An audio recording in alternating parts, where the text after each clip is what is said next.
Regardez l'intro YouTube que je vais vous faire. Juifs, musulmans, faites la paix. Faites l'amour ensemble. Non, en fait, ça peut pas commencer comme ça. Yo YouTube, en fait, il y a cette vidéo de Hugo Décrypté.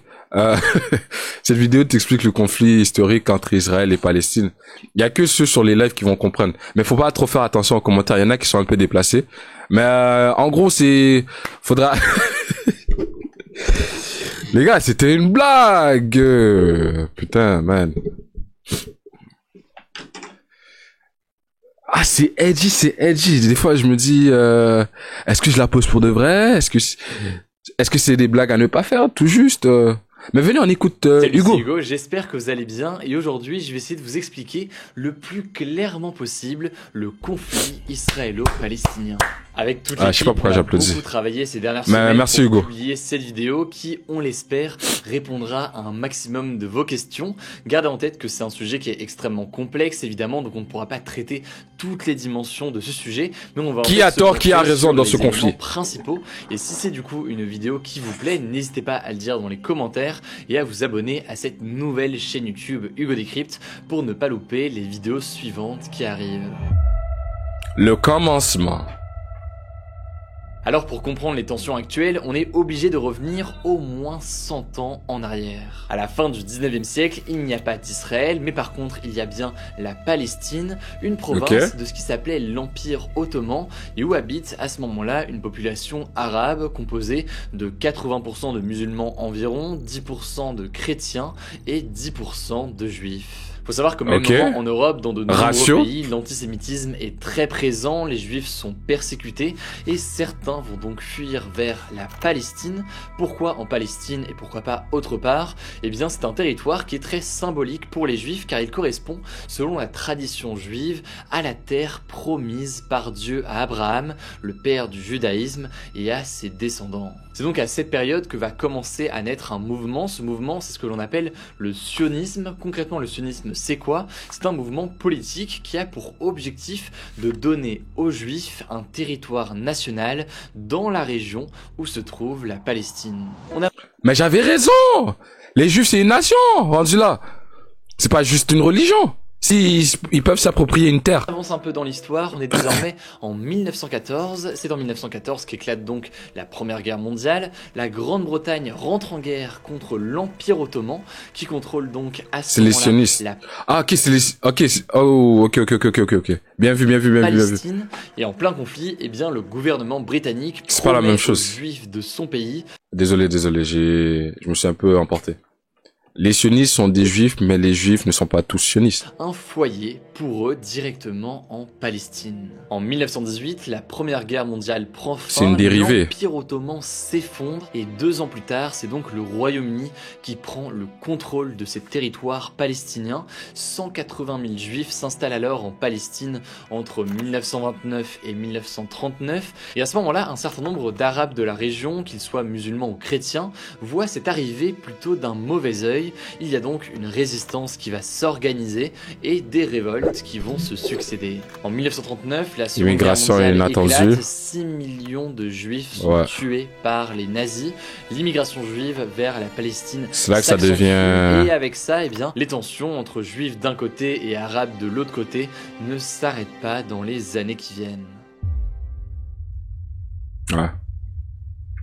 En 1947, pour tenter de calmer la situation qui est logiquement très tendue et complexe, eh bien l'Organisation des Nations Unies va adopter à ce moment-là un plan, et ce plan en 1947, il prévoit la création sur le territoire palestinien d'un État juif, Israël, et d'un État arabe, la Palestine. The resolution of the DAC Committee for Palestine was adopted by 33 votes, 13 against. Ce plan de l'Organisation des Nations Unies de création comme ça de 2 États est accepté par la communauté juive de Palestine, mais il est rejeté par la communauté arabe de la région. À cette époque, en fait, en Palestine vivent 1 300 000 arabes et 600 000 juifs. Or, dans ce plan, eh bien, l'État d'Israël doit récupérer 55% du territoire avec donc une population pourtant plus faible. Dans la communauté arabe musulmane à ce moment-là, c'est donc le sentiment d'une profonde injustice qui est présente représentent une injustice puisqu'ils estiment qu'on leur vole leurs terres. Ok, à ce moment-là, ouais. donc, les désaccords sont nombreux, rien n'est acté et pourtant, quelques mois plus tard, le 14 mai 1948, Ben Gourion, un des leaders du mouvement sioniste, proclame la création de l'État d'Israël sans l'accord donc des autres pays arabes de la région. Aïe, aïe, aïe, aïe, aïe. עומד ברשות עצמו במדינתו הריבונית, אשר תפתח לרווחה את שערי המולדת לכל יהודי. Ok, là, je vois ce qui a créé les tensions. Ok. Au lendemain de la création de l'État d'Israël en 1948, l'Égypte, la Jordanie, l'Irak, le Liban ou encore Le seul moyen d'arranger l'affaire, ce serait de redonner la terre aux musulmans. Mais Israël voudrait pas. Parce qu'il se la proclame. Si je comprends bien. la Syrie déclarent la guerre à Israël Palestinien, voilà.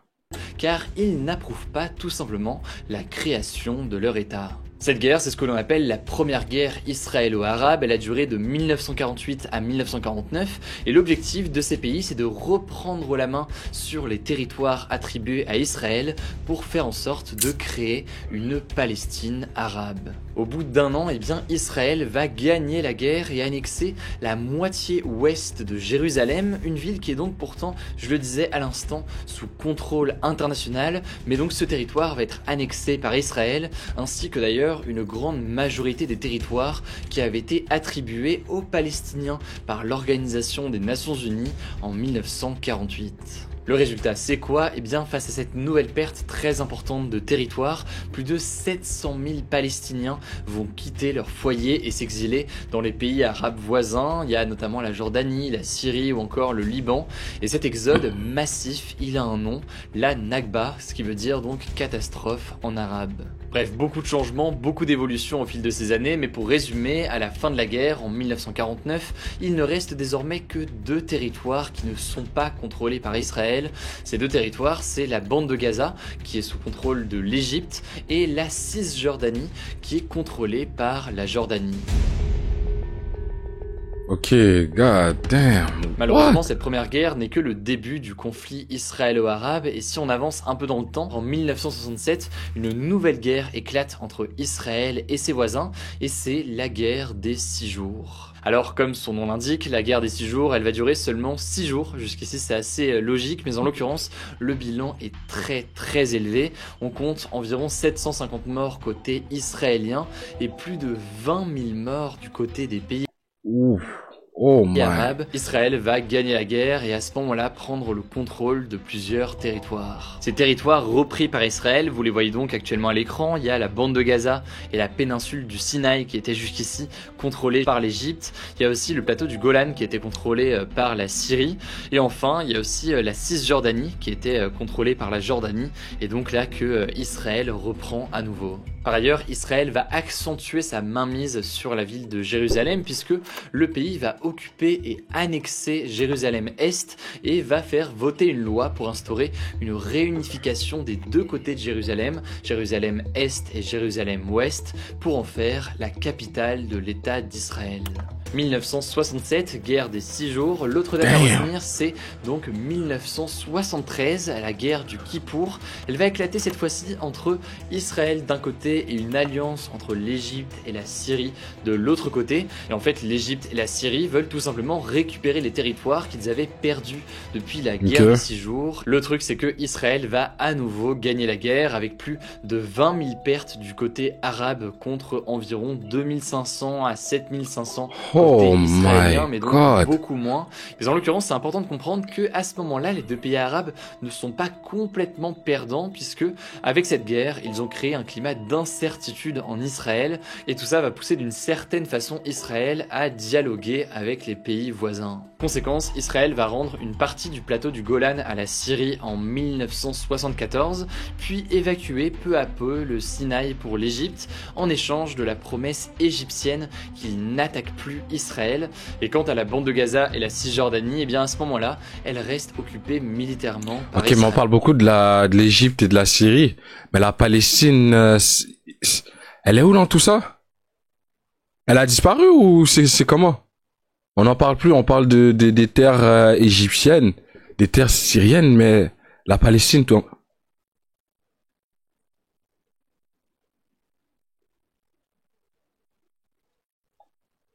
C'est quelques villes à peine. Oh, regarde ça.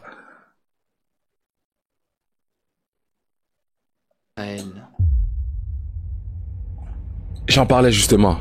La Cisjordanie et la bande de Gaza sont donc occupées militairement par Israël à ce moment-là, en 1974, et c'est dans ces territoires occupés qu'ont lieu les différentes intifadas, ce qui signifie soulèvement en arabe. Pour faire simple, ce sont donc des mouvements d'opposition des Palestiniens contre l'occupation israélienne.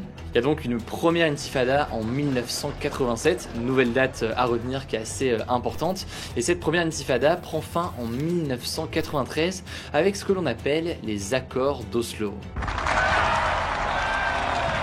Ces accords d'Oslo en 1993, ils vont faire naître une sorte de lueur d'espoir puisque eh bien, le gouvernement israélien va reconnaître l'organisation de libération palestinienne comme représentant du peuple palestinien et de l'autre côté, eh bien, l'organisation de libération palestinienne va reconnaître le droit d'Israël d'exister. Le problème, pour faire vraiment très simple, c'est que cet accord ne va jamais vraiment exister puisque en Israël, eh bien, les mouvements de droite vont s'opposer à cet accord. Et du côté de la Palestine, eh bien, le mouvement islamiste palestinien du Hamas s'oppose lui aussi à tout ça.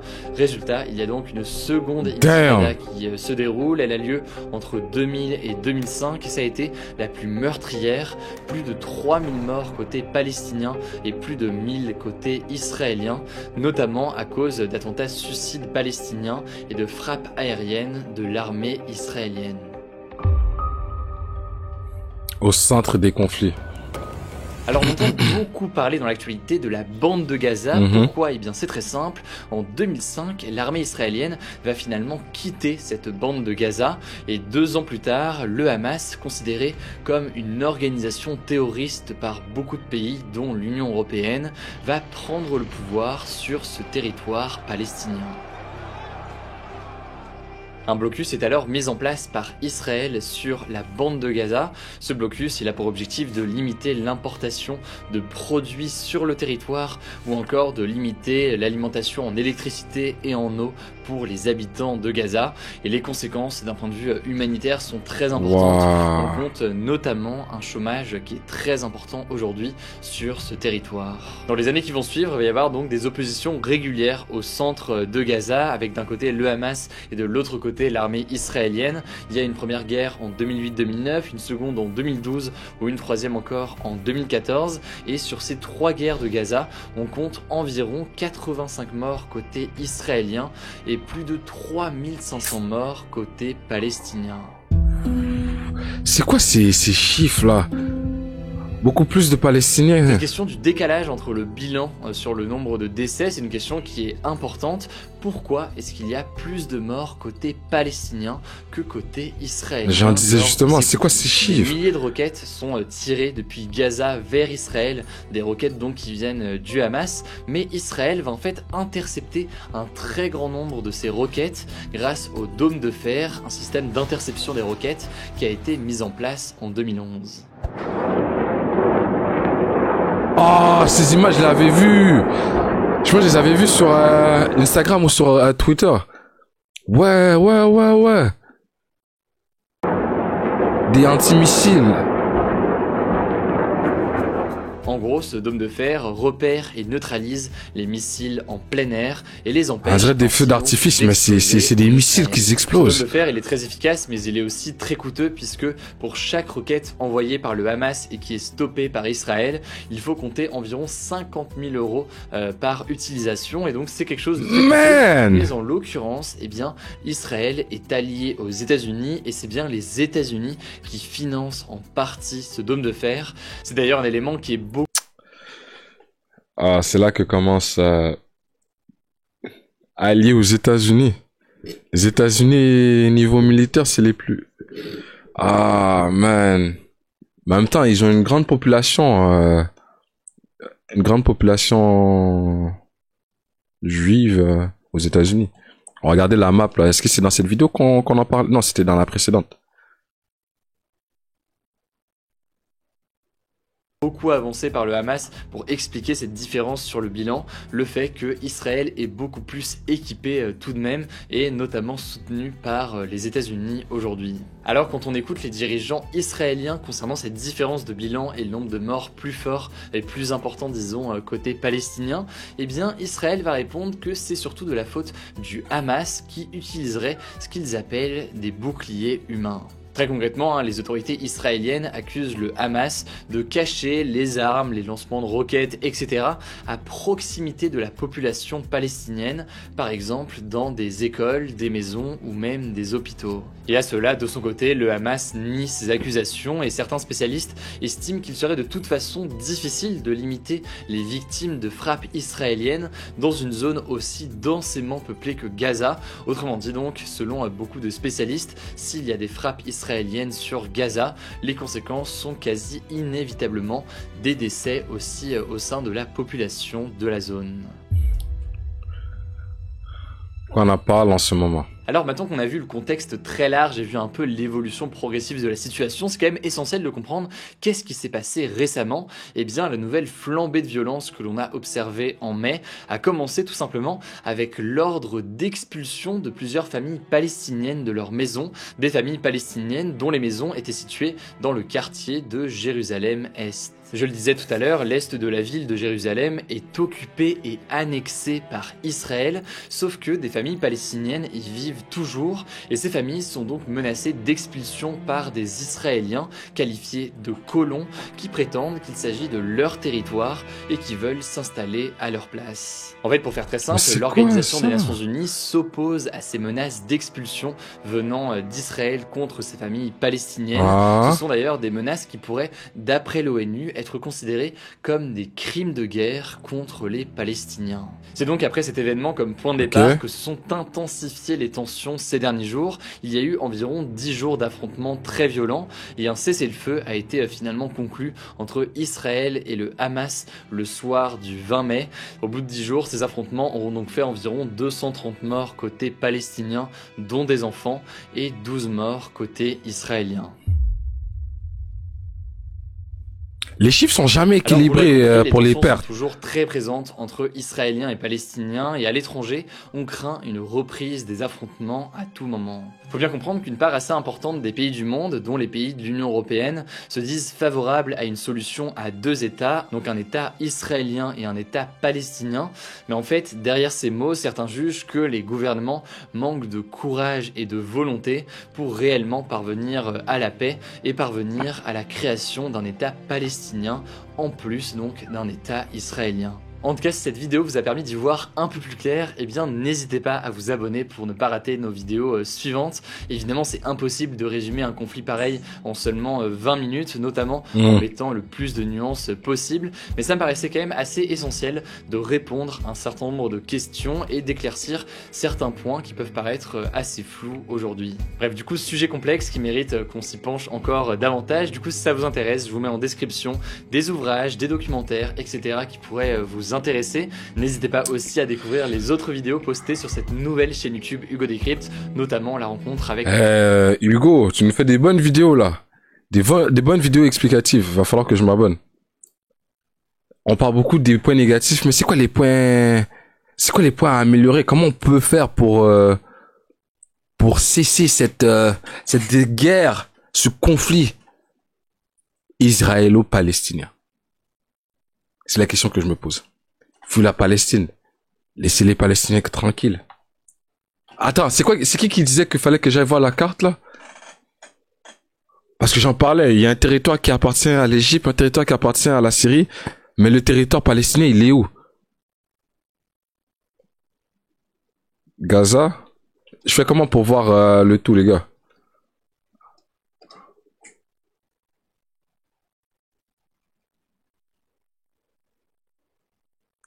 Je vais sur Google Maps.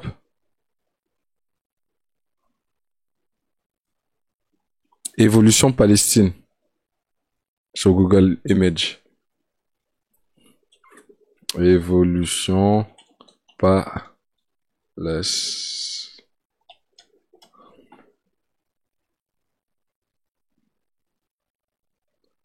C'est quoi la meilleure représentation? Je peux avoir celle-là. Il n'y a pas une autre image. Ok, celle-là.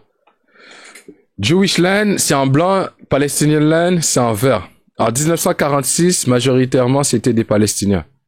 On y va en 1946. Un an après.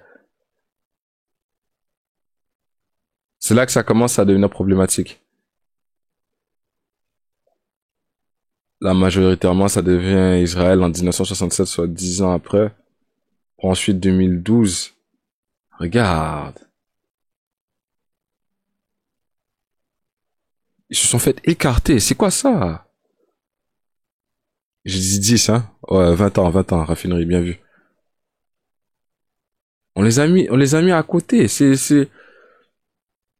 T'es déjà chez toi, t'as 100% du territoire, on te met à côté de chez toi. Mais non. On rentre dans ta maison, on te dit, non, aujourd'hui, ça nous appartient, donc va falloir que tu ailles chercher une maison quelque part. Non, c'est pas possible. C'est pas possible. C'est de la méchanceté, ça. C'est pas possible. Maintenant, n'importe qui voit ces couleurs et qui voit la progression de la chose, là. Mais non, c'est choquant. 1945, depuis 2010, regarde la différence. Regarde la différence. Palestine sur Google Maps.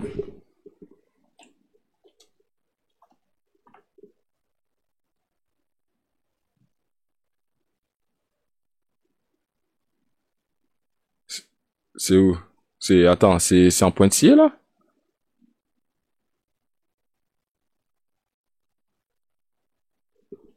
Ce qui me... Il y a seulement la bande de Gaza, je pense en pointillé. Il y a vaguement une partie ici, mais on voit pas trop. Non, je pense pas. Je pense que c'est la Cisjordanie.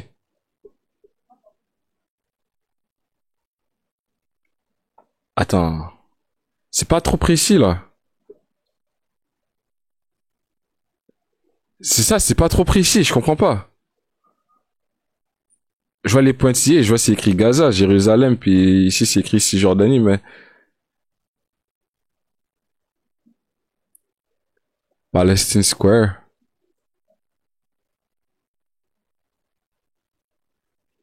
La Palestine en tant que telle.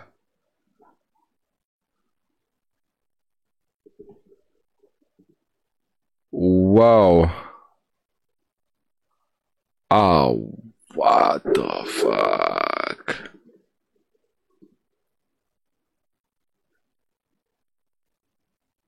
Man, rayé de la carte, carrément.